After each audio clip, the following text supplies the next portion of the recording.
Inilah Injil suci menurut Markus. Pada waktu Yesus meninggalkan pula daerah Tirus dan dengan melalui Sidon pergi ke Danau Galilea di tengah-tengah daerah Dekapolis. Di situ orang membawa kepadanya seorang yang tuli dan yang gagap dan memohon kepadanya supaya ia meletakkan tangannya atas orang itu. Dan sesudah Yesus memisahkan dia dari orang banyak, sehingga mereka sendirian, ia memasukkan jarinya ke telinga orang itu, lalu ia meludah dan meraba lidah orang itu. Kemudian sambil menengadah ke langit, Yesus menarik nafas dan berkata kepadanya, "Efata," artinya terbukalah. Maka terbukalah telinga orang itu, dan seketika itu terlepas pulalah pengikat lidahnya, lalu ia berkata-kata dengan baik. Yesus berpesan kepada orang-orang yang ada di situ supaya jangan menceritakannya kepada siapapun juga. Tetapi makin dilarangnya mereka, makin luas mereka memberitakannya. Mereka takjub dan tercengang dan berkata, "Ia menjadikan segala-galanya baik. Yang tuli dijadikannya mendengar, yang bisu dijadikannya berkata-kata." Demikianlah sabda Tuhan. Saudara-saudari yang terkasih, dari Tirus dan Sidon, kini Yesus memasuki Dekapolis. Daerah-daerah 10 kota ini dianggap kafir. Tetapi Injil tak pernah pandang batas, karena anugerah keselamatan harus terus dinyatakan bagi segala bangsa. Kini tantangan bagi Yesus adalah diperhadapkan dengan seorang yang tuli dan gagap dengan tujuan meminta kesembuhan. Bagaimana hati surga tak luluh di negeri orang kafir, kepedulian begitu tinggi. Orang-orang di situ berkumpul, mereka begitu kasihan dengan seseorang yang tak bisa mendengar dan tak mampu berkata-kata.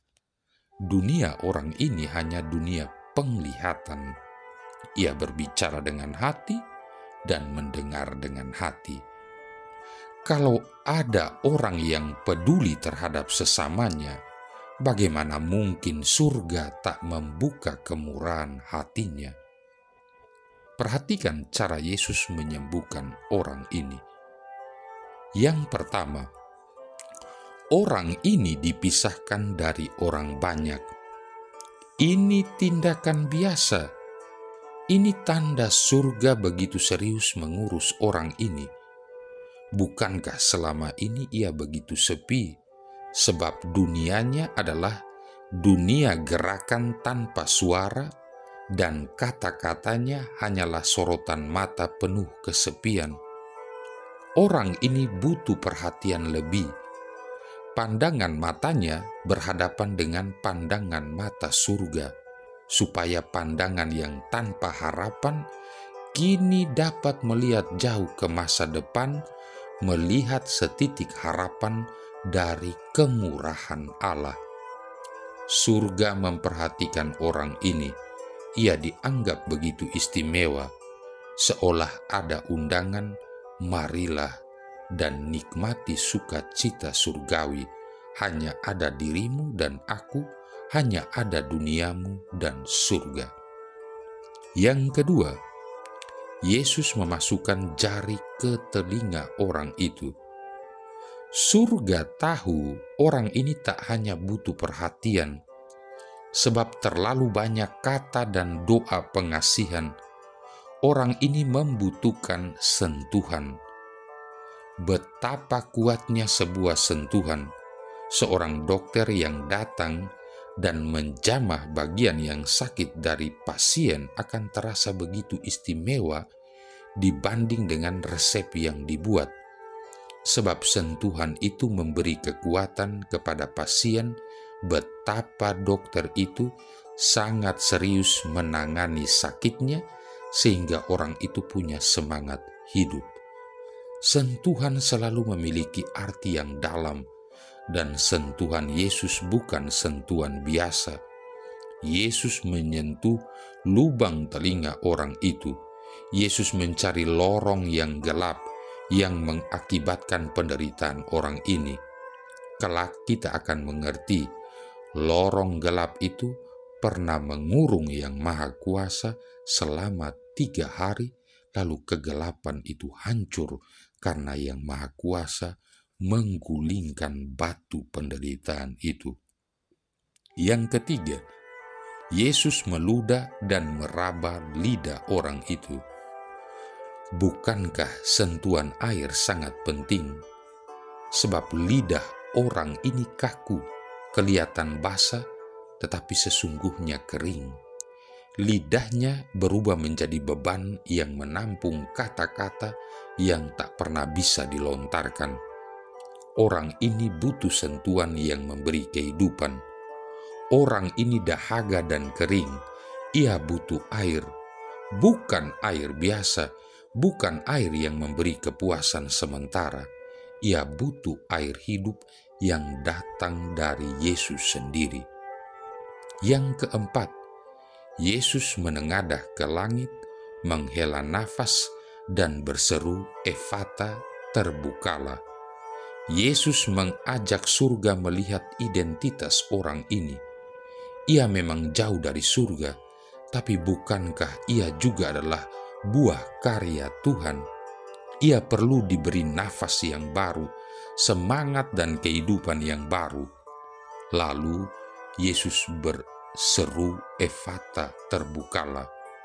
Sebuah kata untuk 2 kebutuhan, telinga mendengar dan mulut dapat berbicara. Luar biasa, orang itu dapat mendengar dan berbicara sampai-sampai ia tak mampu menahan lidahnya untuk bersaksi tentang surga yang dialaminya, tentang Yesus yang luar biasa. Saudara-saudari yang terkasih, jika kita dalam keadaan seperti itu, manakah yang kita pilih? Perhatian, kepedulian, sentuhan, ataukah kesembuhan? Kita bisa sendiri memilih, tapi saya yakin tidak ada pilihan yang lebih meyakinkan selain daripada kesembuhan. Kepedulian, sentuhan, dan perhatian hanya makin membuat kita bergantung kepada orang lain. Namun kesembuhan membuat kita mandiri dan terlepas dari beban. Anda dan saya, kita semua membutuhkan kemandirian dan kebebasan. Dan Yesus mampu menyediakan semua itu. Ia mampu peduli, ia sangat perhatian, ia mau menyentuh dan menyembuhkan kita. Namun sampai sekarang saya masih merenung, mengapa Yesus menyerukan Efata? Apakah kata itu hanya sekedar berarti terbukalah? Atau mungkinkah Efata memiliki makna yang lain?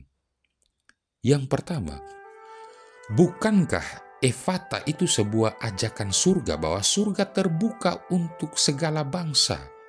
Injil itu milik semua orang di Israel dan di luar Israel.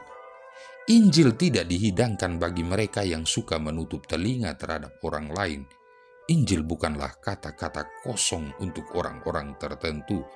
Injil tidak boleh dipaksakan, tapi Injil selalu membuka diri. Yang kedua, bukankah Efata juga berarti sebuah model pelayanan surga? Allah selalu menyentuh kita. Allah membuka kepedulian bagi manusia.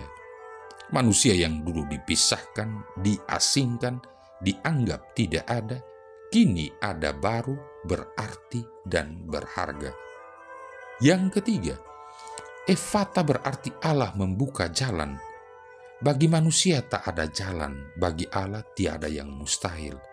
Itu yang dikatakan Ibrani bab 4 ayat 13. Tak satu pun yang tersembunyi di mata Allah, karena itu Allah juga akan meminta pertanggungjawaban.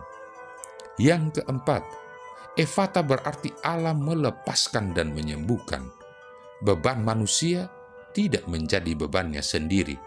Beban tidak dibiarkan Allah untuk menjadikan manusia tidak berarti.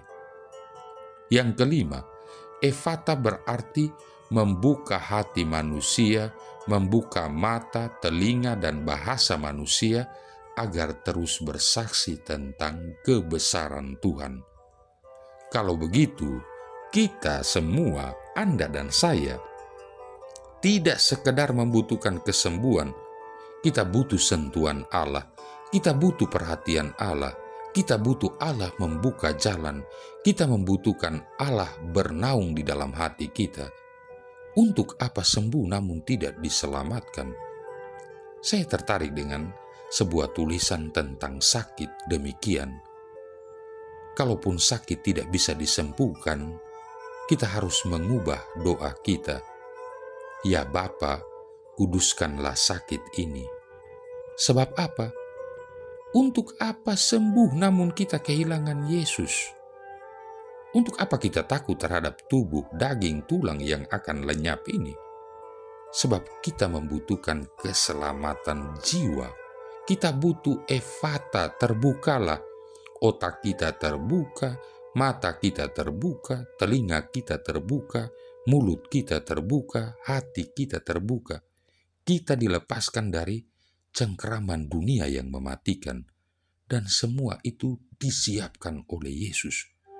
Bersyukurlah kalau sakit, tapi menangislah dan bertobatlah jika sehat, tapi kita kehilangan Yesus. Saudara-saudari yang terkasih, hari ini juga gereja memperingati Santo Cyrilius dan Santo Methodius. Kedua bersaudara ini berasal dari Tesalonika, Yunani. Methodius dilahirkan pada tahun 815 dan Cyrilius pada tahun 827. Keduanya menjadi imam dan memiliki keinginan kudus yang sama untuk mewartakan iman Kristiani. Mereka menjadi misionaris untuk bangsa-bangsa Slav, Moravia, Bohemian, dan Bulgaria.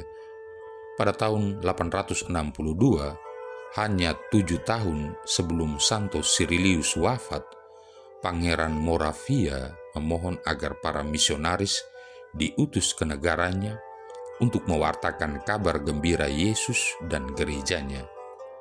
Pangeran menambahkan satu permohonan lagi, yaitu para misionaris tersebut hendaknya berbicara dalam bahasa setempat. Kedua bersaudara, yakni Cyrilius dan Methodius, menawarkan diri untuk menjadi sukarelawan dan diterima.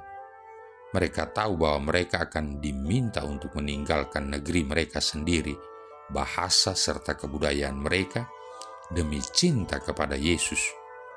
Mereka melakukannya dengan suka hati. Cyrilius dan Methodius menciptakan abjad Slav. Mereka menerjemahkan kitab suci dan liturgi gereja ke dalam bahasa Slav. Oleh karena jasa mereka, rakyat dapat menerima ajaran Kristiani dalam bahasa yang mereka mengerti. Pada waktu itu sebagian orang dalam gereja tidak setuju dengan penggunaan bahasa setempat dalam liturgi gereja. Kedua bersaudara itu harus menghadapi kritik serta kecaman. Kemudian mereka berdua dipanggil ke Roma untuk menghadap Paus Adrianus II yang ingin mengucapkan terima kasihnya kepada kedua misionaris tersebut. Ia menyetujui cara-cara yang mereka gunakan dalam mewartakan iman dan bahkan mengangkat mereka berdua menjadi uskup. Cyrilius sang pertapa wafat sebelum ia sempat ditabiskan menjadi uskup, sementara Methodius kemudian menjadi uskup. Cyrilius wafat pada tanggal 14 Februari tahun 869. Ia dimakamkan di gereja Santo Clemens di Roma. Sedangkan Methodius kembali ke bangsa-bangsa Slav dan melanjutkan karyanya selama 15 tahun lagi sebelum akhirnya wafat pada tanggal 6 April tahun 885. Pada tanggal 31 Desember tahun 1980, Santo Paus Yohanes Paulus II mengangkat Santo Cyrilius dan Santo Methodius sebagai pelindung Eropa bersama dengan Santo Benediktus. Marilah berdoa. Allah Bapa seluruh umat manusia, bangsa-bangsa Slavia telah Kau panggil kepada cahaya iman sejati dengan perantaran dua orang bersaudara, Santo Cyrilius dan Santo Methodius. Bukalah hati kami bagi sabdamu, agar kami memahami ajaranmu, rukun bersatu dan sehati, mengakui iman yang benar. Dengan pengantaran Yesus Kristus Putramu Tuhan kami, yang bersama dengan Dikau dalam persatuan Roh Kudus hidup dan berkuasa, satu Allah sepanjang segala masa. Tuhan memberkati kita sekalian, Bapa, Putra, dan Roh Kudus.